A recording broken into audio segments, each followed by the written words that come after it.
ओम नमो आदेश गुरु को। हर हर महादेव, जय माता काली। तो प्रेमी भगतजनों, आज के वीडियो का टॉपिक है कि क्यों ज़रूरी है पितरों की मुक्ति। एक टॉपिक ये है, दूसरा है पितृदोष के कारण क्या हैं, इसके लक्षण क्या हैं और निवारण क्या है। तो इन तंत्र के गूढ़ रहस्य जो हैं उनके बारे में हम आपको आज बड़ी बारीकी से, बड़ी सिंपल भाषा में, हिंदी भाषा में बिल्कुल आराम से आपको समझाएंगे कि क्यों ज़रूरी है पितरों की मुक्ति। तो सबसे पहले हम जान लेते हैं कि पितर आखिर होते कौन हैं।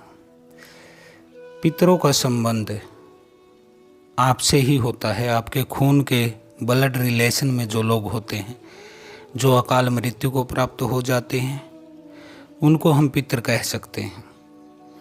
इसमें आपके चाचा, पिता की पीढ़ी, दादा की पीढ़ी, परदादा की पीढ़ी, इस तरह के लोग होते हैं जो अकाल मृत्यु को प्राप्त हो जाते हैं। आपकी बुआ हो सकती हैं, आपकी बहन हो सकती हैं, आपका भाई हो सकता है।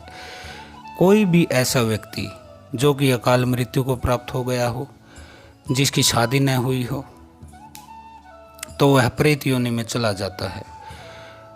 अब वह आपके कुल में जन्मा था, संपत्ति पे उसका बराबर अधिकार था, चाहे वह आपके चाचा थे या दादा की पीढ़ी में कोई थे, बाबा की पीढ़ी में थे, तो उसका संपत्ति में समान अधिकार था। लेकिन जैसे ही उसकी मृत्यु हो जाती है तो उसके परिजन उसकी संपत्ति को आपस में बांट लेते हैं, चाहे वह घर की शक्ल में हो, किसी प्रॉपर्टी प्लॉट की शक्ल में हो, खेती की ज़मीन की शक्ल में हो या पैसे की शक्ल में हो। कोई भी ऐसी वस्तु जो कि उसका हिस्सा थी, उसका हक था, अधिकार था, उसकी मृत्यु के पश्चात वह परिजनों में बांट लिया जाता है। बांटने के लिए झगड़े भी होते हैं, कोर्ट केस तक चल जाते हैं कि मेरा, वो कहता है मेरा, एक भाई कहता है, उसकी पत्नी कहती है कि हमारा, हमने ये किया था, वो किया था, हमने सेवा की थी, हमने उसकी बीमारी पर, इलाज पर पैसे लगाए थे, इसलिए उसका हक हमारा हक। इस तरह से विवाद भी होते हैं। तो ये जो संपत्ति हम बांट लेते हैं, संपत्ति के पीछे लालयित हम रहते हैं, वह तो ठीक है, क्योंकि उसकी मृत्यु के पश्चात आप ही उसके वारिस होते हैं। लेकिन हम यह नहीं देखते हैं कि पितर जो है मृत्यु के पश्चात जो प्रेत योनि में पड़ा है, नरक भोग रहा है, उसके प्रति भी हमारी कोई जिम्मेदारी है। अधिकतर लोग तो कोई जिम्मेदारी समझते नहीं हैं। वो तो भूल जाते हैं कि हमारा कोई परिजन ऐसा मरा था और उसकी संपत्ति का हिस्सा हमने बांट लिया था।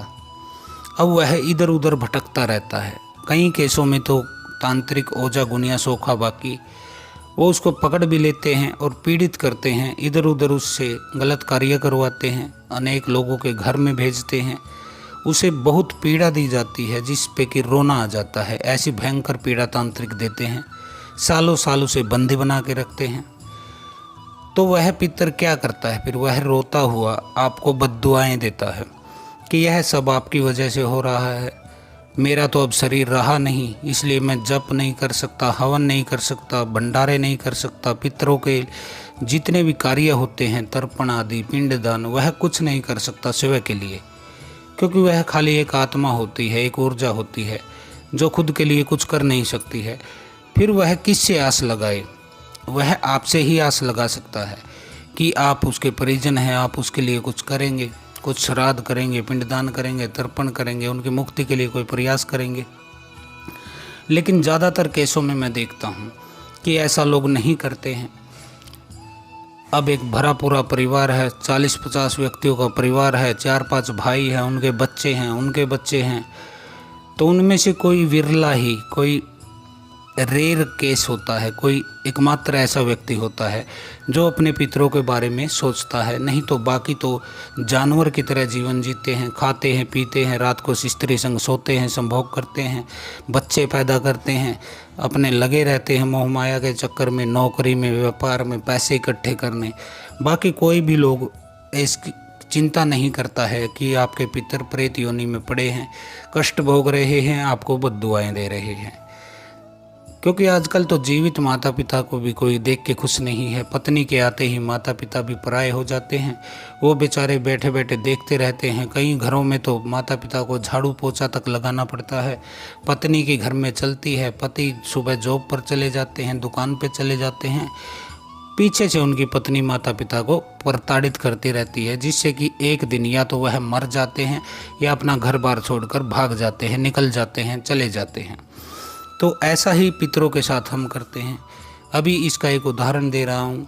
अभी हमारे पास गुजरात के राजकोट से एक अशोक भाई बाघेला आए थे। वो अपने पितरों की क्रिया के प्रति चिंतित थे। वह चाहते थे कि भगवान ने सब कुछ दे रखा है तो हमें पितरों की मुक्ति करानी चाहिए प्रेत योनि से, वो भी पितरलोक में जाएं या फिर नया जन्म उन्हें मिले। यानी कहने का मतलब ये है कि प्रेत योनि से मुक्ति मिल जाए, नरक से मुक्ति मिल जाए, उनके कष्टों से मुक्ति मिल जाए। तो ऐसा कोई विरला ही सोचता है। लाखों आदमी हैं, उनमें से कोई एक दो उंगलियों पर गिन सकते हैं आप जो अपने पितरों के विषय में सोचते हैं। और मेरी नज़र में सच्चा ज्ञानी वही है जो अपने पितरों के विषय में सोचता है। क्योंकि पितर अपना हिस्सा आपको दे गए हैं, अपना आशीर्वाद आपको दे गए हैं, सब कुछ तो आपको दे गए हैं। अब उनकी मुक्ति कौन कराएगा? कोई बाहर का व्यक्ति तो कराएगा नहीं। तो अशोक भाई वाघेला कह रहे थे कि गुरुदेव, मैं बहुत परेशान रहता हूँ सोच सोच के कि मेरे पितरों की मुक्ति कैसे होगी, क्या होगी। तो हमने कहा बेटा आप हरिद्वार आइए, हम कराते हैं आपके पितरों की मुक्ति प्रेत योनि से। तो वो आए तो कहने लगे कि मेरे जो भाई हैं, चाचा के लड़के, ताऊ के लड़के, परिजन हैं, कुटुंब कबीले वाले लोग हैं, मैंने कई बार उनको भी बोला था कि हमारे जो पितर मर गए हैं, हमारी बुआ जी मर गई है, चाचा जी मर गए हैं, जो भी अकाल मृत्यु को प्राप्त हुए हैं, जिनका हिस्सा हमने ले लिया था, वह लोग पीड़ित हैं, तो उनकी मुक्ति के लिए प्रयास किया जाए। लेकिन ज़्यादातर घरों में स्त्रियों की चलती है। अब भाई को बोला कि ऐसे ऐसे करना है, पितरों के लिए हम करेंगे। भाई ने स्त्री की तरफ देखा, स्त्री ने हाथ हिला दिया कि हमें क्या करने की ज़रूरत है, हमें 2 रोटी मिल रही है, हम खा रहे हैं आराम से, हमें क्या लेना देना है पितरों से। तो इस तरह के लोग इस धरती पर रहते हैं, जिनको मैं कहना चाहता हूँ कि आप मूढ़ हो, अधम हो और धर्म से अपने विमुख हो। क्योंकि आपके ही रक्त संबंध में वो थे लोग और वो पीड़ित हैं, तो इसका फ़र्ज भी आपका ही बनता है। अब वो आपको बद्दुआएं देते हैं, आपके पितर दोष लगता है आपको, जिसके कारण आप आगे नहीं बढ़ पाते हैं। कई लोगों के घर में तंत्र क्रियाएं हो जाती हैं, जिससे कि भूत प्रेत, मसान, चुड़ैल, डायन, डाकनी, हाकनी, साकनी, लाकनी, कोई बेताल, कोई पीर, कुछ ना कुछ घुस जाता है और उनकी वृद्धि को रोक देता है। स्त्रियों के साथ रात को गलत संबंध बनाए जाते हैं प्रेत द्वारा, पति पत्नी का रिश्ता बिगड़ जाता है, बोलचाल तक नहीं रहती, अलग अलग रहने लगते हैं। इस तरह की अनेक कठिनाइयाँ उनके जीवन में आती है। इसके कुछ लक्षण बता देता हूँ मैं पितृदोष के। सबसे पहला लक्षण जो होता है वह है संपत्ति विवाद। यदि पितृदोष है तो संपत्ति विवाद आपके जीवन में ज़रूर दस्तक देगा। कोर्ट केस चलेंगे आपके, जिसमें कि लाखों रुपए आपके खर्च हो जाएंगे, वकील आपको लूट लेंगे, बुला बुला के परेशान हो जाओगे आप चक्कर काटते काटते कोर्ट के। 15 से 20 साल लग जाते हैं कोर्ट केस चलते चलते संपत्ति विवाद का, जिसमें आपके वृद्धि के रास्ते बंद हो जाते हैं। क्योंकि जो पैसा आपको अपनी तरक्की पर खर्च करना था वह आप वकीलों को तहसील में, कोतवाली में, पुलिस स्टेशनों में लगा रहे हैं या फिर तांत्रिकों को दे रहे हैं ताकि वह सामने वाली पार्टी को वह तंत्र क्रिया से पीड़ित कर दे। तो पहला जो लक्षण है वह है संपत्ति विवाद, कोर्ट केस। दूसरा लक्षण है पति पत्नी के बीच के केस। इसमें पुलिस स्टेशन के केस, फिर वह कोर्ट में जाती है दहेज के केस, खर्चे के केस, तलाक के केस। इस तरह के विवाद में आप उलझ जाते हैं यदि कि आपके पितरों के संबंध में कोई पितृदोष आपको लगा है। तीसरा लक्षण होता है आपकी संतान। आपकी संतान बिगड़ना, बीमार रहना, नशे की तरफ चली जाना, चोरी करना, आपको कुछ न समझना, माता पिता से पिटाई करना, उल्टा बोलना, किसी की इज्जत न करना, काम धंधा न करना, घर पर पड़े रहना, माँ बाप का सर फोड़ना और खाना। कहने का मतलब ये है कि आपको संतान का कोई सहयोग नहीं मिलेगा, सुख नहीं मिलेगा। जब भी मिलेगा आपको एक दुख ही मिलेगा कि आज इसने ये कर दिया है, इतने पैसे भरने पड़ेंगे तब ये छूटेगा। तो इस तरह के आपके जीवन में संकट आ जाते हैं यदि कि आपको पितृदोष के कोई लक्षण लग गए हैं। तो ये 3 कारण हो गए। चौथा कारण जो होता है आपकी वृद्धि का रुक जाना। आपका व्यवसाय है, खेतीबाड़ी है, पशु का काम करते, दूध का काम करते हैं, आप जॉब का काम करते हैं।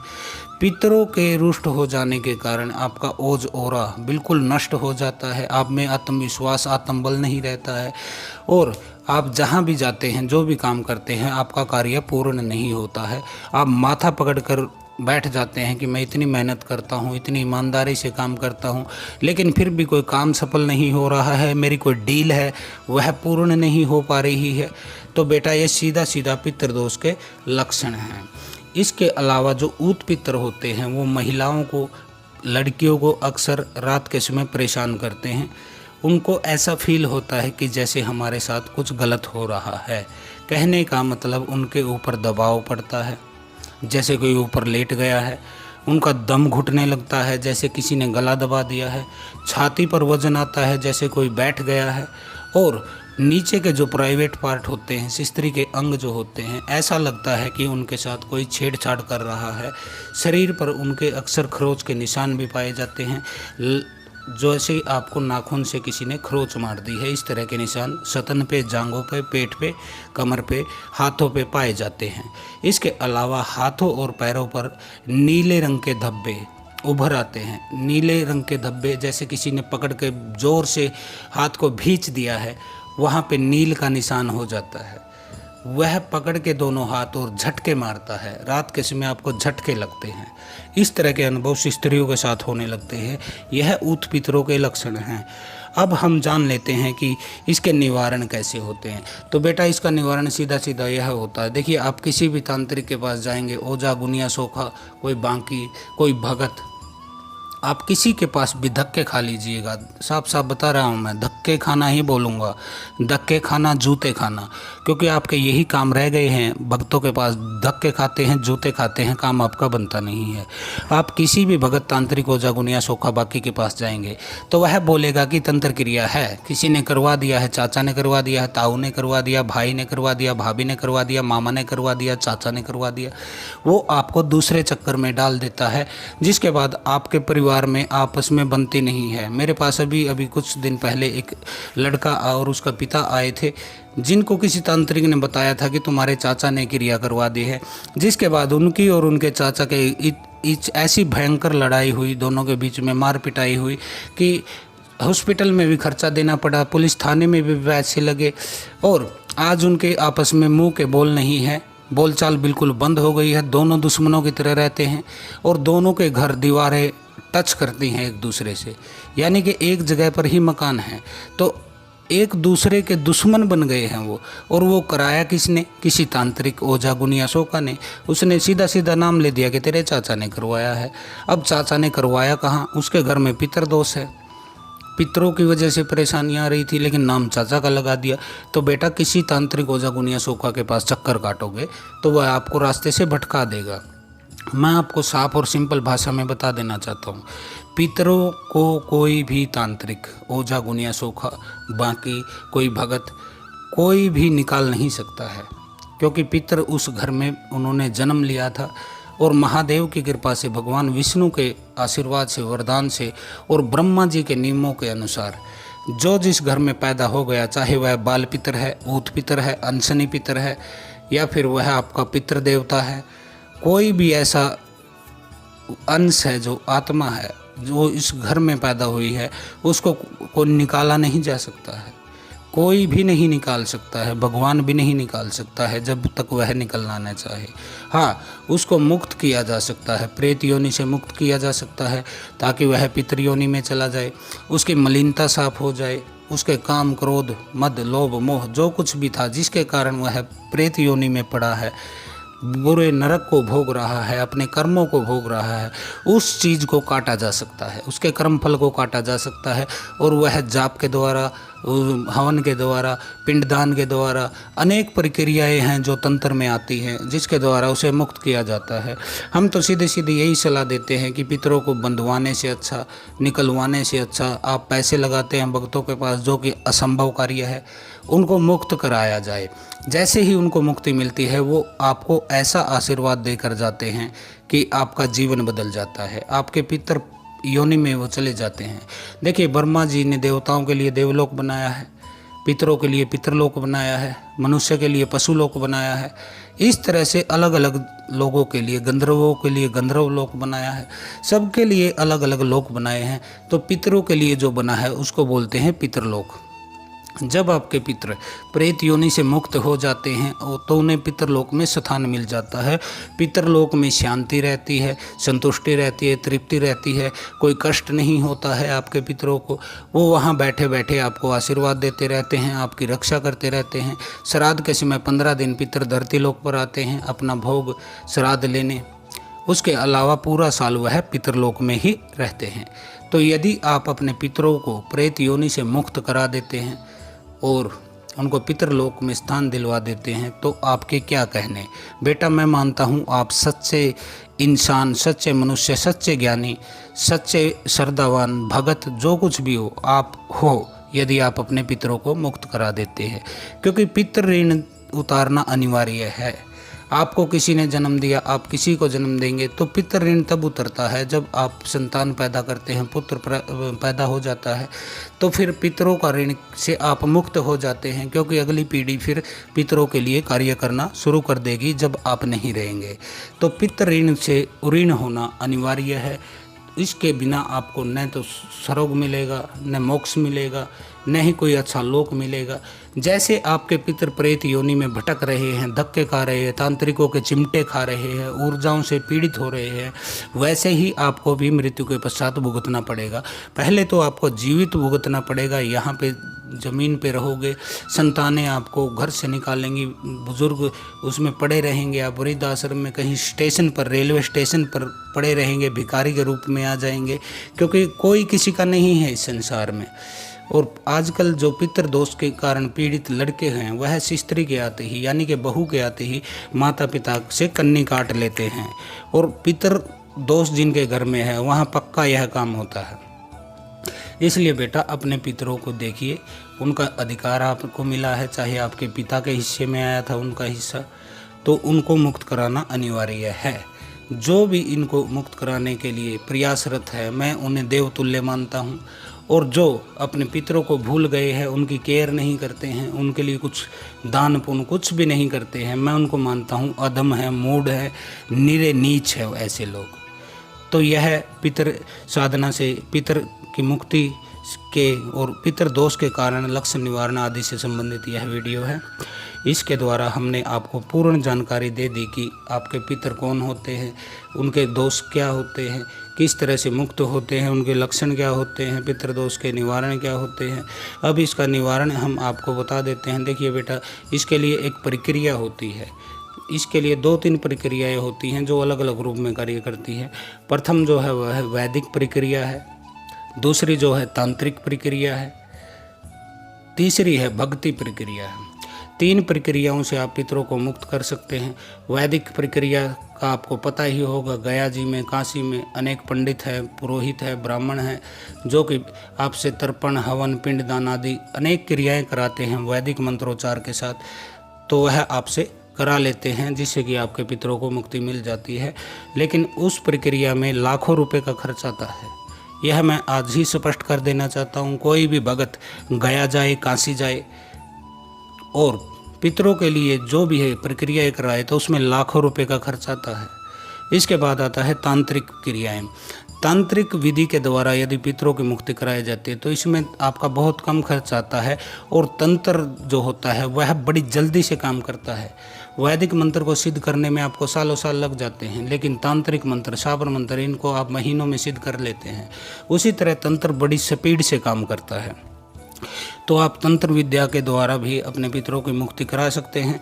तीसरा है भक्ति मार्ग। भक्ति मार्ग से आप किसी भगवान को, जैसे राम है, कृष्ण है, शिव है, ब्रह्मा जी है, विष्णु जी है, बड़े स्तर के देवता हैं, जो उनकी साधना करके, उनकी भक्ति करके, उनको परमात्मा को मजबूर कर दें कि वह आपके पितरों को आपकी भक्ति का फल दे के उन्हें मुक्त कर दे, तो यह भी होता है। तो बेटा आप इनमें से कोई भी कर सकते हैं और अपने पितरों को मुक्त करा सकते हैं। हमारे से यदि कराना चाहते हैं तो यदि आप विधि हम आपको देते हैं ऑनलाइन, आप 3 अमावस यह क्रियाएं करके पितरों को मुक्त करा सकते हैं। तो बेटा इसकी 1100 रुपये फीस है। हम आपको पूरी विधि दे देंगे, आपको 3 अमावस्या यह प्रयोग करना पड़ेगा। और यदि आप चाहते हैं कि आप मेरे पास हरिद्वार आके एक ही दिन में इस प्रक्रिया को पूर्ण कर सकें अपने हाथ से हमारे सानिध्य में, तो इसकी फीस 5100 रुपये है। आप जब चाहें अपॉइंटमेंट लेके, 2 दिन पहले हमसे अपॉइंटमेंट लेके कुछ शुल्क जमा करा के आप आ सकते हैं। आपके पितरों को तंत्र विधि से, तंत्रोक्त विधि से, तंत्रोपचार से हम ऐसी प्रक्रियाएं कराते हैं जिसमें देवताओं को जो है आह्वान किया जाता है, उनको इस तरह से मंत्रों से मजबूर कर दिया जाता है कि वह आपके पितरों को मुक्त कर दे। तत्व होते हैं 5, पृथ्वी, जल, आकाश और वायु। इन 5 तत्वों के देवताओं को उस विधि के द्वारा आमंत्रित किया जाता है, क्योंकि जो भी तत्व आपके पितरों में शेष रह गया है, जिसके कारण वह प्रेत योनि में भोग रहे हैं, चाहे वह पृथ्वी तत्व है, जल तत्व है, वायु तत्व है, आकाश तत्व है, इस तरह तत्वों से, यानी कि भावनाओं से, इच्छाओं से, वासनाओं से, जो भी उनके अंदर वासना बची है, कामना बची है, जिसके कारण वह प्रेत योनि में पड़े हैं, नरक लोक में पड़े हैं, हम संबंधित देवताओं की क्रिया करके उनसे मुक्त करा देते हैं आपके पितर को। और फिर ब्रह्मा जी को अंतिम जो अरदास होती है, ब्रह्मा जी को हम हवन के द्वारा ब्रह्मा जी को आमंत्रित करते हैं, उनसे प्रार्थना करते हैं मंत्रोच्चार से, और वह उनको पितरलोक में स्थान दे देते हैं। उसके बाद माँ गंगा पर आपको ले जाया जाता है, वहाँ से आपको उनके नाम से पिंडदान कराया जाता है। एक लकड़ी होती है तंत्र में महत्वपूर्ण, उस लकड़ी को गले तक पानी के अंदर जाके तोड़ दिया जाता है, जिससे कि पितरों का जो मोह है वह इस संसार से छूट जाता है और वह सीधा सीधा यहाँ से मुक्त हो जाते हैं और पितरलोक में वास कर लेते हैं। तो ये कुछ क्रियाएं थी जो मैंने आपको बता दी। आज के वीडियो में काफ़ी जानकारी आपको मिली होगी, हमें लगता है आपको यह वीडियो पसंद आएगा। लेकिन एक बात कह देना चाहता हूँ, मुझे फॉलो करने की कोई आवश्यकता नहीं, लाइक कमेंट करने की कोई आवश्यकता नहीं। आपका मन करे तो कीजिए, मैं किसी को नहीं बोलता कि मुझे फॉलो करे या कमेंट करे या शेयर करे, ऐसे और लोग होंगे, लेकिन हमें इसी कोई आवश्यकता नहीं है, न फॉलोवर्स की, न सब्सक्राइबर की, न ज्वाइन बटन की। हम कुछ नहीं रखते हैं ज्वाइन पॉइंट बटन का, ना ही ऑनलाइन आपसे कोई रसीद लेते हैं। तो आज के लिए इतना ही। हर हर महादेव, ओम काली, आदेश गुरु गोरखनाथ। जय पितृ देवता, जय पितृ देवता।